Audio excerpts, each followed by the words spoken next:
நடுத்தர மக்களை மொட்டையடிக்க கூடாது, சுமையேற்றக்கூடாது என்று வற்புறுத்துகிற அந்த இயக்கத்தையும் நாங்கள் பட்ஜெட்டை ஒட்டி நடத்த இருக்கிறோம் என்பதை நான் தீர்மானித்து சொல்ல விரும்புகிறேன்.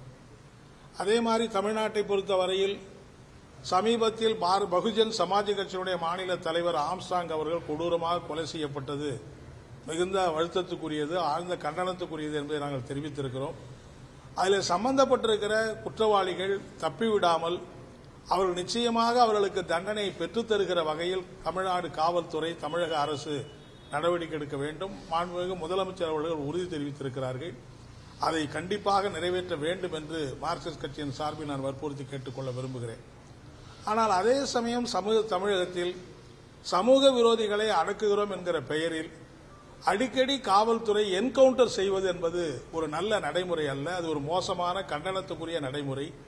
எவ்வளவு பெரிய குற்றவாளியாக இருந்தாலும் காவல்துறை கைது செய்து நீதிமன்றத்தின் முன்னாலே நிறுத்தி சாட்சிகளை நிரூபணம் செய்து அவர்களுக்கு நீதிமன்றத்தின் மூலம் தண்டனை வாங்குவது என்பதுதான் சட்ட ரீதியான நடவடிக்கையை தவிர அந்த சட்ட நெறிமுறைகளை எல்லாம் கைவிட்டு காவல்துறையே நீதிபதியாக மாறியது தண்டனை வழங்குவது என்பது, என்கவுண்டர் வழங்குவது என்பது சரியான நடைமுறை அல்ல.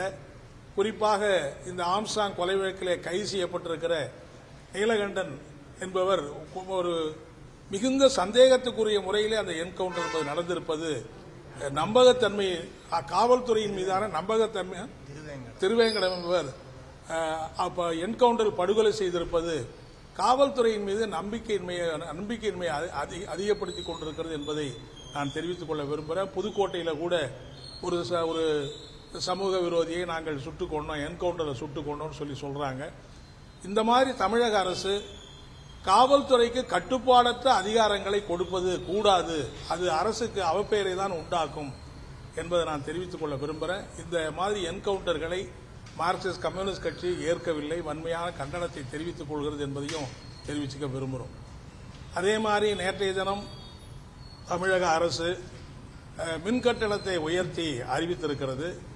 அதாவது மின்சார ஒழுங்குமுறை ஆணையம் மின்சார கட்டணத்தை உயர்த்தி அறிவித்து அதை உறுதி செய்கிற வகையில் சில சலுகைகளை அறிவித்து அரசும் ஆணை வெளியிட்டிருக்கிறது என்பதை மார்க்சிஸ்ட் கம்யூனிஸ்ட் கட்சி ஆழ்ந்து பரிசீலிக்கிறது.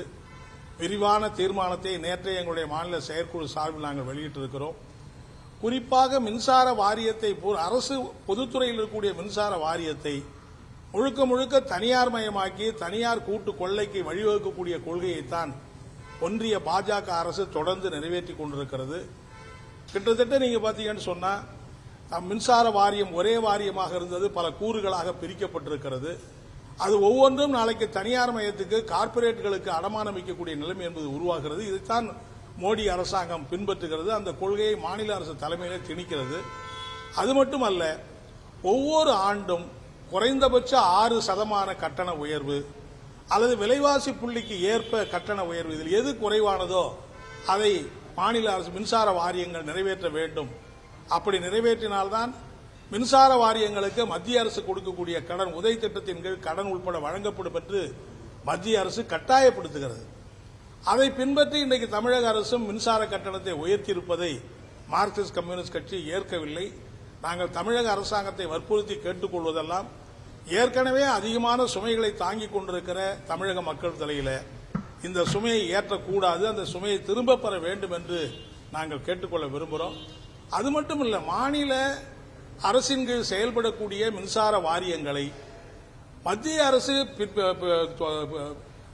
கொல்லைப்புற வழியாக வந்து கட்டுப்படுத்துவது, ஆட்டி படைப்பது, கட்டணத்தை அதிகரிப்பது என்பதெல்லாம் நல்ல நடைமுறை அல்ல. அது மட்டுமல்ல, கடந்த அதிமுக ஆட்சியில் மத்திய அரசாவுடைய கட்டுப்பாட்டுக்கு பணிந்து அதிமுக அரசு நம்முடைய அதானியினுடைய மிக தரக்குறைவான நிலக்கரியை தரம் உயர்ந்த நிலக்கரியாக மாற்றி, அதாவது தரத்தை உயர்த்தாமல் ரெக்கார்டில் மாற்றி குறைவான விலைக்கு வாங்க வேண்டிய நிலக்கரியை அதிக விலை கொடுத்து வாங்கியதனால மின்சார வாரியத்துக்கு மிகப்பெரிய இழப்பு ஏற்பட்டிருக்கிறது. அந்த சுமையெல்லாம் இப்ப மக்கள் சுமக்க வேண்டிய கட்டாயம் ஏற்படுகிறது. எனவே இதுபோன்ற இந்த அமைப்புகளை தமிழக அரசு மறுபரிசீலனை செய்ய வேண்டும்.